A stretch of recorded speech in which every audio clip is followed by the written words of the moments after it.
como é que pode? Não tinha projeto nenhum, como é que agora vai ter 2 projetos ou 3 projetos? Obviamente, na área que eles são redundantes, tem todo sentido ser complementares. O nosso próprio, quando nós fizemos o registro do projeto na ANP, e isso é público, porque foi postado no site, nós claramente dissemos, olha, há outros projetos em execução no trecho de Paulínia para baixo, e pode ser que o nosso traçado venha a ser alterado, caso haja alguma convergência ali.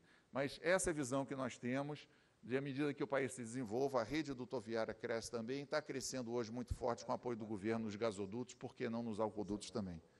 Então, fecho isso com uma conclusão, de que a globalização do mercado de etanol gera oportunidades, foi um pouco o contexto que eu quis colocar aqui do nosso projeto, como um projeto focado no mercado externo, tanto projeto agroindustrial quanto projeto logístico, que nesse ambiente altamente competitivo é necessária uma infraestrutura eficiente e que, obviamente, é uma questão essencial para a indústria. E com isso eu termino. Obrigado.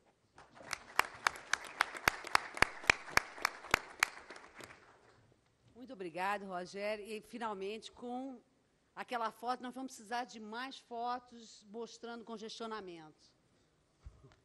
E o mapa que mostra, essencialmente, que há muito espaço. Eu vou dar a palavra para vocês. Agora, já sabemos que houve assim, um consenso geral de que é necessário investir em infraestrutura, em escoamento, em tudo isso. Agora, não se falou muito de como financiar isso. E o financiamento, a parte de finanças é uma parte crucial. E a parte dos projetos, assim, das ideias. Só para ter uma ideia, tem dois dutos de gás no Alasca e Mackenzie Valley, dos Estados Unidos e do Canadá, que estão sendo discutidos há mais de 20 anos. E eu digo, vocês vão poder ficar discutindo 20 anos, eu acho difícil. Não temos 20 anos para ficar discutindo. Então, o que vai ser necessário para fazer, talvez não todos, mas certamente algum projeto começar e acontecer o mais rápido possível. Eu vou dar a palavra para vocês e espero que, durante a nossa conversa, o nosso debate, nós possamos discutir essas ideias. Nós temos a palavra sendo dada através de perguntas escritas, se vocês quisessem se manifestar. Sim. Acender a luz, porque senão a gente não consegue ver.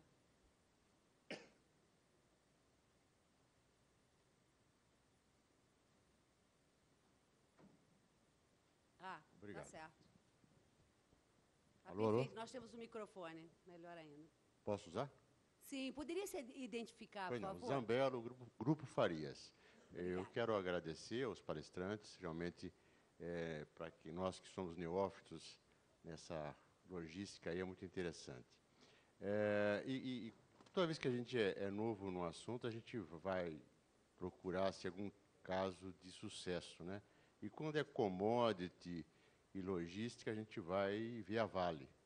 E uma das coisas que a Vale deu bastante certo é que ela utiliza navios bastante grandes, big ships, né, e portos de grande calado. Esses dutos, apesar de virem para São Paulo, que é um grande consumidor interno, mas o pessoal fala muito em exportação. E apenas o Uniduto comentou essa parte de calado de Guarujá, 5 de 22 metros e tal. Eu queria saber dos outros, como é que é o projeto deles em termos de calado, se atende a esses grandes navios, ou como é que seria essa aí que, para mim, não foi abordado e eu desconheço isso. Obrigado.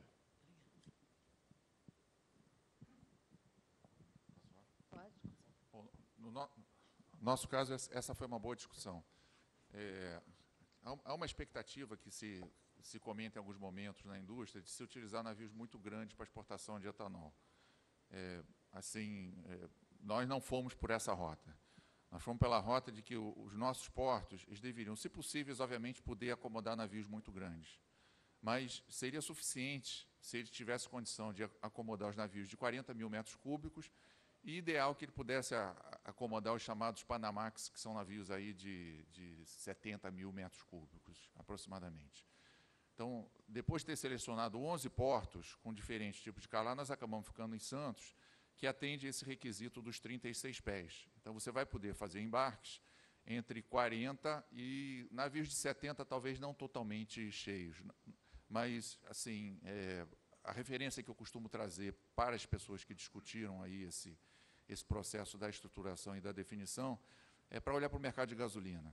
O mercado de gasolina hoje é um dos mercados de maior trading que existe no mundo, extremamente tradicional. Ele existe aí há 40, sei lá, eu posso falar 40 porque eu entrei na Petrobras aos 28 anos, a NET já me delatou aqui, mas existe há muito tempo, existe em grande volume, e existe em cima de rotas definidas, que é a rota, por exemplo, Europa, Estados Unidos, Brasil, Estados Unidos. E é um mercado que opera essencialmente em navios de 40 mil metros cúbicos. Você, quando vai para a operação de navios muito grandes, ainda que no papel você diga, não, eu poderia operar aqui com um navio de digamos, 100 mil metros cúbicos, na prática é muito difícil essa operação. Eu, em toda a minha experiência, eu vi poucas operações. Existem algumas rotas hoje que eu conheço de navios de 100 mil metros cúbicos, da Argélia para a Europa, do Oriente Médio para o Japão, para a Coreia, com NAFTA, algumas coisas desse tipo. Mas eu acho que, pelas características desse mercado, eu acho que a gente já vai fazer um grande avanço, um avanço assim, estou falando para a próxima década, não estou dizendo para o próximo ano tudo. Se a gente conseguir, primeiro, começar a operar em navios de 40 mil metros cúbicos, sair dessa história de operar esses partes-cargos, 10 mil metros cúbicos, 20 mil metros cúbicos. Então, se a gente sair para navios cheios, operação regular que eu estou falando, não estou dizendo uma vez ou outra, porque isso já vem sendo feito. Estou falando, tem uma operação regular de 40 mil metros cúbicos, e se a gente conseguir sair dentro do horizonte de uma década para navio de 60 mil, 70 mil metros cúbicos, eu já acho fantástico. Então, a nossa opção foi para o Santos por conta desses critérios. Bom, fazendo um comentário sobre o projeto que eu descrevi da PMCC, essa limitação praticamente não existe. Na realidade, não existe, porque o porto que foi escolhido, que vai constar do projeto, é o Pier 3 do terminal de São Sebastião, onde, em termos práticos, não existe limitação. Ele foi pensado, num primeiro momento, levando em conta um projeto que a Petrobras, que deve ser usuária em parte da capacidade de transporte, já está desenvolvendo um entendimento com o mercado japonês, que vai levar um certo tempo para maturar, obviamente, mas é um projeto ambicioso, que, se decolar de fato, ele leva em conta uma entrada em grande escala do etanol no mercado japonês, que obviamente vale para outros mercados também. E na teoria, no papel, pensou-se que lá na frente, imagina-se, isso continua válido, que possa, lá na frente, a indústria de etanol, com aquele crescimento, aquele gigantismo que a gente viu em todas as apresentações aqui, chegar a necessitar de frota própria para transporte de etanol. E aí, imagina-se que poderia, eventualmente, vir a utilizar navios de 130, 150 mil metros cúbicos. Nenhum dos dois terminais mencionados no projeto da PMCC teria restrição, teria problema com o manuseio desse tipo de navio. Basicamente, o do São Sebastião, ele não tem essa limitação, ele está pronto hoje, é meramente uma questão de adaptar a tancagem em terra para carregamento de navios desse tipo. Eu concordo com a observação que o Manso fez. Hoje em dia, essa facilidade não está disponível em termos de navio. O mercado não tem navios desse porte. E o navio que se utiliza hoje, a tendência de utilizar nos primeiros anos, é um navio que hoje carrega claros, que é um navio da ordem de 40 mil metros cúbicos. Para esse fim, tanto o Pier 3 do Tebar como a Ilha d'Água, no Rio de Janeiro, operam sem o menor problema, absolutamente factível. Isso aí, na verdade, é rotina desses terminais. Eu só queria complementar, tudo que está sendo falado está certo, e nós concordamos também, mas a ótica, né, a operacional não é a única, né, tem que se juntar os custos também. Né? Então, a razão da Uniduto estar se localizando fora do porto organizado, né, e por isso mesmo, já dentro de um sistema moderno que possa carregar navios, desde os que são hoje usualmente carregados e que ainda persistirão por algum tempo, né, é também o aspecto de custo. Né? Os custos hoje com portos organizados, e a Uniduto será um porto privado, né, porque tem a própria carga, na sua maioria, né, para ser manipulado, é um outro aspecto importante. Então, ao se fazer um porto fora do porto organizado, já se buscou uma condição que é uma condição com um pouco de futuro, né? Se isso vier a acontecer, nós já estamos preparados. Os contatos que a gente tem tido com Roterdã e Le Havre, que são pontas, né? Como eu falei ali, a Uniduto está preocupada em ser uma solução logística, né? Então ela tem que pensar, não é só despachar aqui, mas é como lá na ponta vai ser entregue. Mas já nos portos de Le Havre e nos portos de Roterdã, para dar uma ideia, já existe essa preocupação também com esses escalados maiores, né, e poder suportar navios desse tipo. Acho que o exemplo do que aconteceu na soja pode ser importante observar o que aconteceu. Acho que pode ser vamos dizer assim, algo importante para a nossa educação nesse sentido.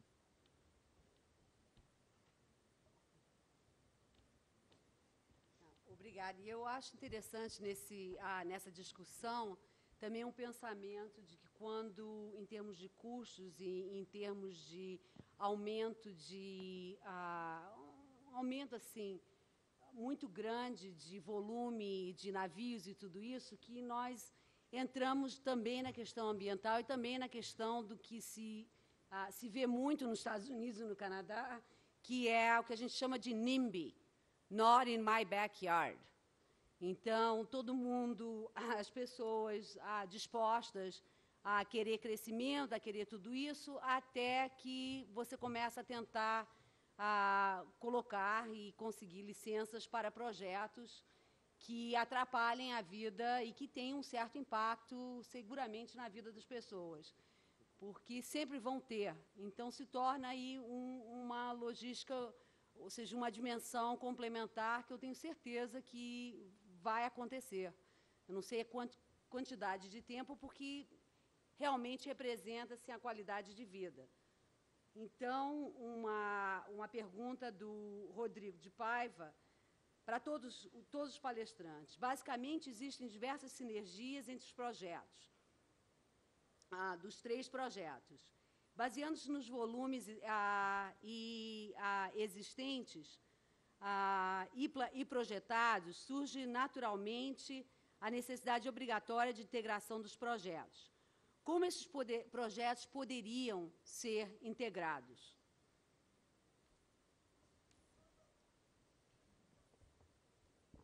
Obviamente, nós estamos falando aqui, se os projetos mencionados aqui nesse painel, todos eles se materializarem, eu tive a oportunidade de usar essa expressão quando eu estava ali no púlpito, que vai ser uma dádiva, né? uma bênção para a indústria. Até agora, nós estamos falando de uma indústria há 30 e tantos anos já implantada, e um gráfico mostrado pelo Sérgio ali mostra quão dramático foi o investimento em infraestrutura de fato. Crescemos muito, estamos produzindo feito gente grande, estamos ganhando o mundo, somos referência, mas infraestrutura mesmo, muito pouco, quase nada. Então, se acontecerem os 3 projetos, excelente. E eu acho que tem espaço para os 3. Não tenho dúvida nenhuma de que o que nós estamos fazendo na PMCC, os demais fizeram também. Fazer uma análise de viabilidade técnica. O Manso abordou rapidamente ali como é que a gente faz isso, né? Você pega mais ou menos a captação de volumes. Rigorosamente falando, você tem espaço. Hoje, seria possível, com rentabilidade passando ali no positivo, mas ainda no azul, seria possível os 3 projetos decolarem. Não tenho dúvida nenhuma disso. Tá? Eu estaria falando de 3 projetos marginalmente atraentes, porém atraentes, conduzidos por 3 grupos muito sérios.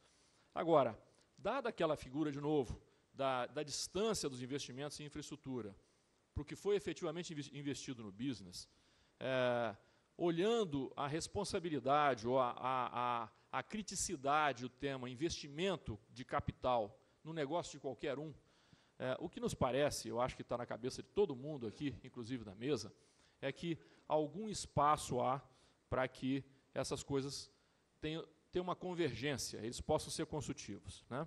Eu não sugiro, não estou sugerindo que a gente tivesse aí um processo de canibalização de qualquer dos projetos. É bom que a gente tenha empreendedores com apetite